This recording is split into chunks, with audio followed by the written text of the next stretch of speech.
Welcome to the Real Talk Podcast. I'm your host, James Prendamano. I'm a real estate broker and investor for the last 30 years. Today we're going to talk about ways to drive revenue and value in your portfolio, even if you're not in acquisition mode. The reason I want to talk about this today is we've identified 6 steps if you have a retail center that you really need to consider if you want to drive value, drive revenue, and there's a lot of talk today, folks.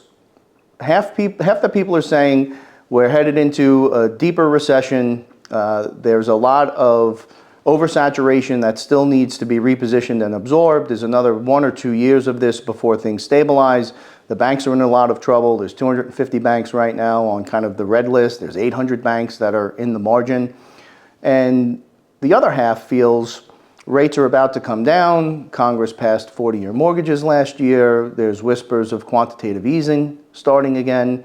So regardless of where you are, this is the time that if you're not stacking doors, if you're not adding GLA, you have to refine your portfolio. You have to drill down and drive revenue without having to acquire more real estate.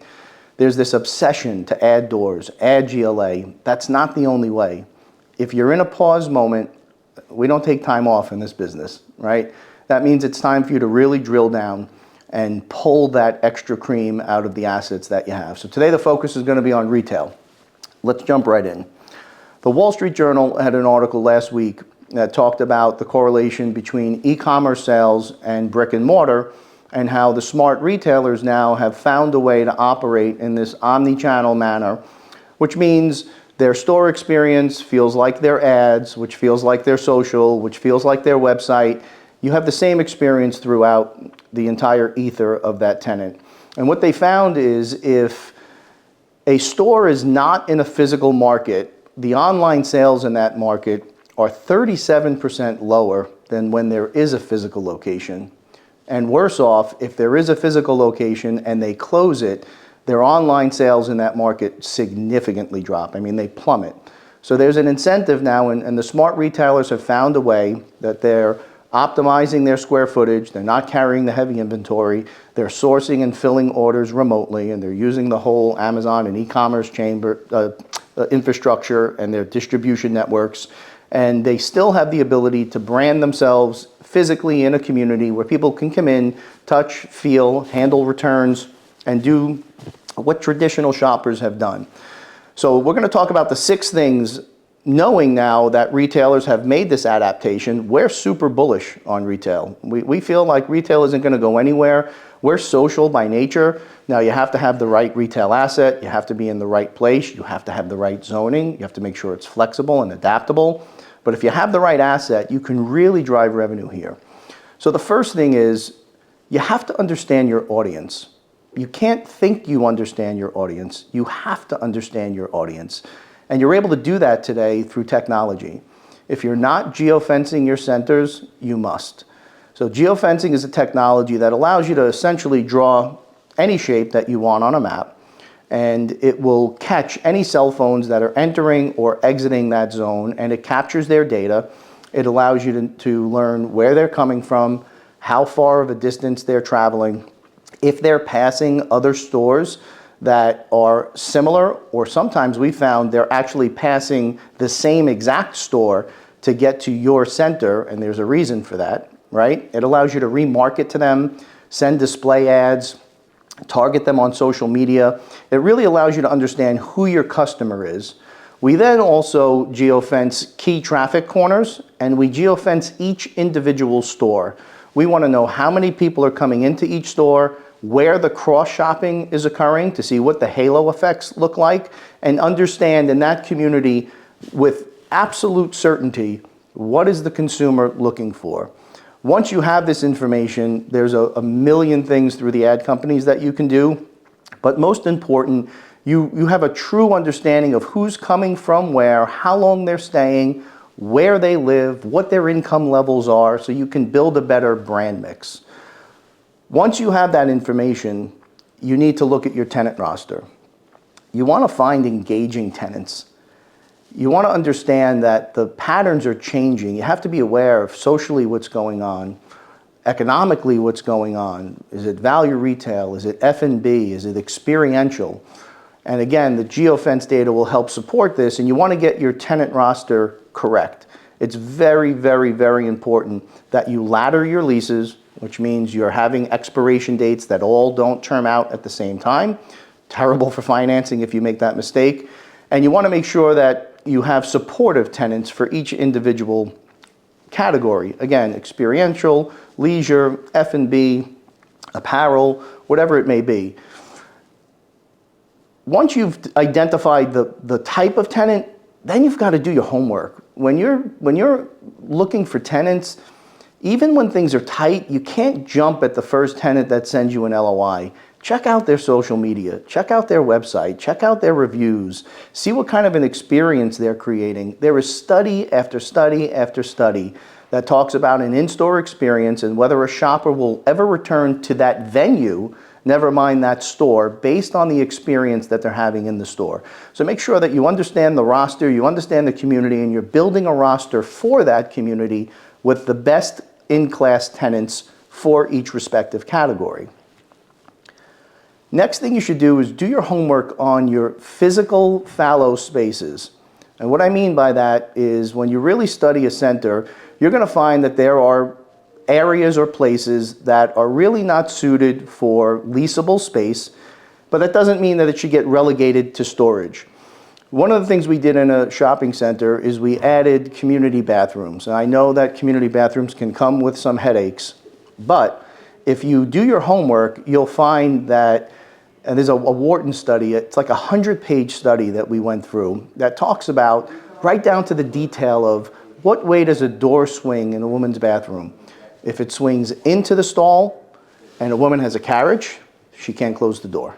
If it swings out, she can easily access the stall and close the door. We had a big debate about this with a very big investment firm, and it wasn't until we presented the study that they understood why, when we were designing the center, we went down to that level of detail and why we were able to carry that forward into a retrofit. But when we made these public bathrooms available, it was one of those things. They were always clean, they were always available, they were always free and open to the public.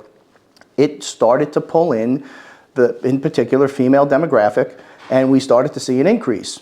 So there's a number of different things you could do with those fallow spaces, but do your homework. There is so much data available out there. There's so much information to teach you ways to drive a better center, and we have found that landlords are not doing as much diligence as they probably should, and it can make all the difference in the world in the experience view in the center.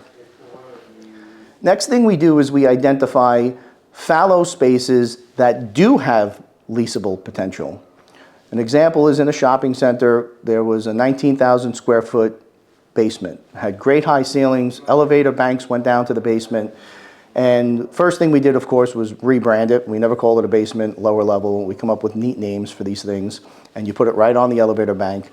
And because it had high ceilings, we created this great parents' lounge. We put in couches and TVs and a coffee pot, and we immediately leased these spaces up to a soccer clinic, a karate clinic, an autism school, and we created this. It was a net of about 17,000 square feet of fallow space that for the 25 years prior under the other owner was never used. Inside of 2 years, we recaptured all of our construction costs, and we had these parents that were socializing, getting together in the parents' lounge, using the free bathrooms, and then cross-shopping. When they're dropping their kids off for an hour-long or an hour-and-a-half-long class, typically they weren't leaving. They were going up and getting a coffee, they were getting a sandwich, they were shopping, and they're engaging in the center. So important that you look at the fallow spaces that can drive revenue. It's a great way to add to the bottom line without adding massive expense. The next way is making sure that you're programming your center to be reflective of the community. Leasing is very much like a marriage. These are typically 5, 10, sometimes 20-year deals. You want to make sure that you're adding events and your social media and your website and your contests are geared toward the family demographic that is typically who's spending the most money. So we've done the Black Friday $10,000 giveaways where we did a contest on social media. You had to register, give your information, and then we picked a random name, and we gave them a $10,000 gift certificate that, of course, had to be spent inside the center. Now the tenants love to hear that because it's an extra 10 grand on Black Friday. That's when we did it. And we brought in, Santa Claus for pictures. We do Easter egg hunts. We do farmers market. We even do live music. Anything that the community is looking for and a place for the family to get out and have a free day and engage, you're starting to now associate your center with that routine. And that's just great traffic. It's great for the community. It's great for the tenants. And we ended up building cross-branding from all of these different events with the tenants. We started to say, hey, let us know what your specials are. Let us know when things are going on sale. We'll promote them on our social media channel. We put LED screens throughout the center. We'll promote it throughout the center. And it started to drive traffic. And even the corporates eventually bought into this because it's a little harder to understand when a corporate puts something on sale and they've got very strict rules around that. But if you work with them closely, they will get together with you and say, hey, this actually works. And when you're out looking for tenants and they see you have all of these things together, you've created a marketing plan. Like, how many landlords present the tenant with a marketing plan on how they're going to market the center to drive bodies for that center? Tenants, it's competitive now, folks. People are not looking at one space and signing LOIs. They're looking at 3, 5, 7, 10 spaces in market. You've got to stand out. And if you have an outstanding marketing plan that shows them, hey, we know who your customer is because we did our geofencing studies. We know where they're coming from. We know what their income is. We know how long they're going to stay. We know what cross-shopping that they're doing. We're able to promote to them directly because we've engaged the community. We have these contests. We're constantly promoting. Now you start to stand out. So if you have some fallow space and you're looking to get it rented, these are some of the steps you should take. Once you've achieved all of that, we then go to the next and last level, which is monetizing it. There's a lot of green initiatives available. We've done solar panels, we've increased our insulation rating, we've swapped out windows, we've swapped out HVAC systems with higher energy ratings, and there's tons of money available.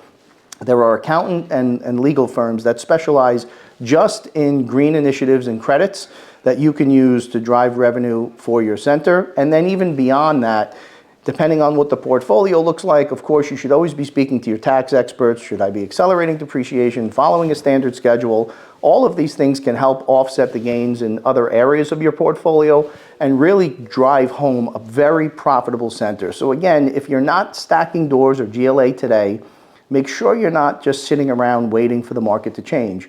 Get into your assets, do your homework, drive revenue. The best way to add cash flow, net cash flow, is not to add a door or to add a square foot of GLA. It's to optimize the asset that you have.